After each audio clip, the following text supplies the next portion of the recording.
as I myself am already excited to choose between wearing these two for over the holidays. Vanité des vanités, dit l'Ecclésiaste, vanité des vanités, tout est vanité. Quel avantage revient-il à l'homme de toute la peine qu'il se donne sous le soleil?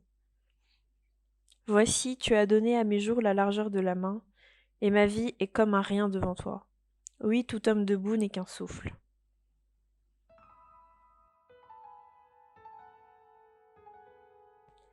Coucou tout le monde, c'est Ziona, j'espère que vous allez très bien. Je suis de retour après une longue absence dont je parlerai peut-être dans une prochaine vidéo. Et j'espère que cette vidéo va pouvoir être édifiante pour chacun d'entre nous. Les versets que j'ai lus au début, ils sont assez explicites sur la nature de la vie d'une personne, sur la longueur de la vie d'un être humain. Et je pense qu'on n'a pas assez en tête que la vie, elle est vraiment super courte. Quand je regarde en arrière, du haut de mes 21 ans, il y a tellement de choses qui se sont passées, mais en même temps, c'est comme si tous les jours que j'ai vécu, c'était vraiment du vent. Rien du tout, quoi. Ça passe en un éclair. Il y a pas longtemps, j'ai discuté avec un ami de ça. Et il m'a confié qu'il avait l'impression que la vie, elle avançait sans lui. Et je comprends grave ce qu'il veut dire. Parce que j'ai souvent tendance à revenir sur des choses qui se sont passées il y a des années. Et à toujours me demander comment ça aurait été si les choses s'étaient passées différemment. Mais je pense que on a vraiment besoin chacun de nous rappeler de la valeur du temps.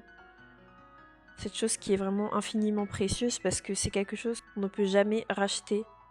C'est quelque chose qui revient jamais en fait. Ma mère le répète souvent depuis qu'on est petit, qu'il faut toujours racheter le temps. Mais c'est quelque chose qui m'a vraiment marqué récemment et que j'ai réalisé à quel point c'est important pour la manière dont on va vivre notre vie, pour la manière dont on va faire nos décisions et entreprendre des choses. En décembre 2020, j'ai utilisé le site FutureMe pour m'écrire une lettre à moi-même que j'ai lue aujourd'hui. Et c'était assez bizarre parce que décembre, c'était déjà il y a 6 mois maintenant.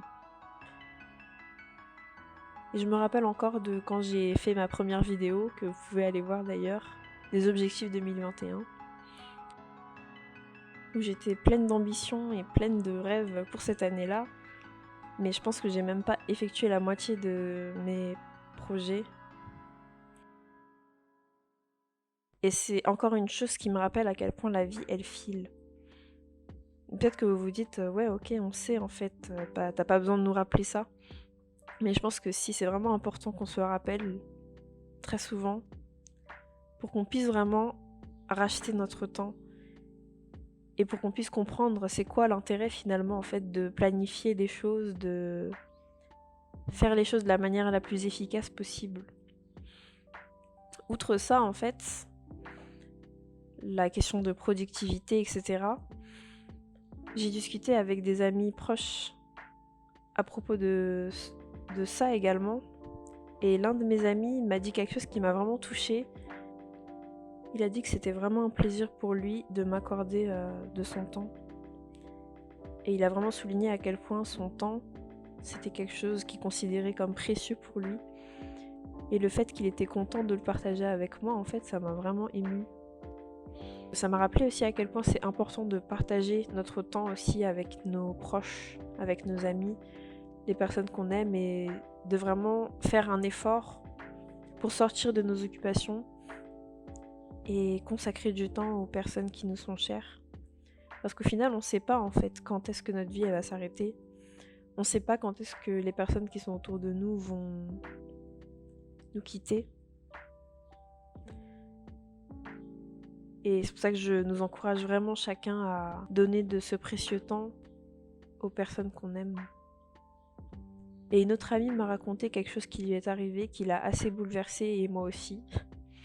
C'est qu'elle avait une personne pour qui elle avait des sentiments, avec qui elle était proche, qui s'est donné la mort. Et ça a vraiment changé sa manière de se comporter avec les autres. Parce qu'elle s'est rendue compte à quel point une vie humaine, c'est une vapeur.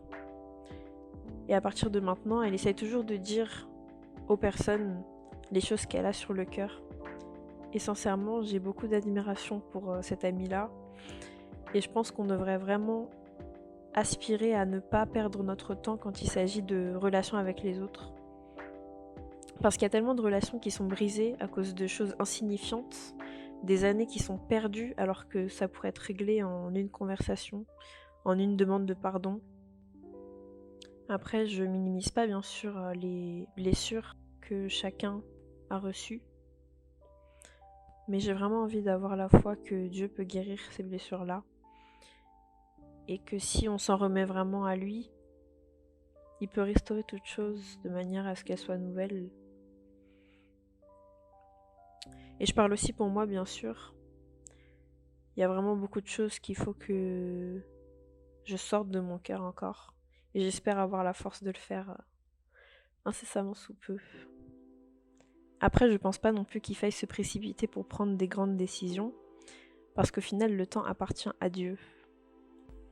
Du coup, tout à l'heure, je parlais de consacrer du temps aux personnes qui nous sont proches, mais je pense que c'est pas possible de faire ça si on consacre pas, premièrement, d'abord notre temps à Dieu. Éphésiens 5, versets 16 et 17. Au nom de Jésus, rachetez le temps car les jours sont mauvais. C'est pourquoi ne soyez pas inconsidérés, mais comprenez quelle est la volonté du Seigneur. Ce verset, il est assez clair sur la manière dont on devrait gérer notre temps. Et c'est marrant parce que la deuxième partie, mais comprenez quelle est la volonté du Seigneur, c'est intimement lié. Lorsqu'on comprend vraiment ce que Dieu veut, ça devient automatique pour nous de vouloir racheter le temps. Comme j'ai dit au début, une vie humaine, c'est vraiment court. C'est comme une vapeur, c'est comme un clignement des yeux. Et la mission que Dieu nous a donnée aux chrétiens, c'est de répandre sa bonne nouvelle, de répandre l'évangile. Sa volonté, c'est vraiment que nous soyons des lumières, des témoins et que chacun puisse arriver à la connaissance de la vérité. C'est pour ça que je pense qu'il faut vraiment qu'on se rende compte, comme j'ai dit, premièrement, de la brièveté de notre vie, mais aussi, deuxièmement, de la vraie raison pour laquelle on est là. Est-ce que vraiment tous les matins, on se réveille avec l'intention de faire le maximum de ces 24 heures que Dieu nous accorde et qui ne reviendront plus jamais? Est-ce qu'on désire vraiment être une bénédiction pour toutes les personnes que Dieu va placer autour de nous, ou bien on veut juste se laisser vivre sans aucun but en particulier?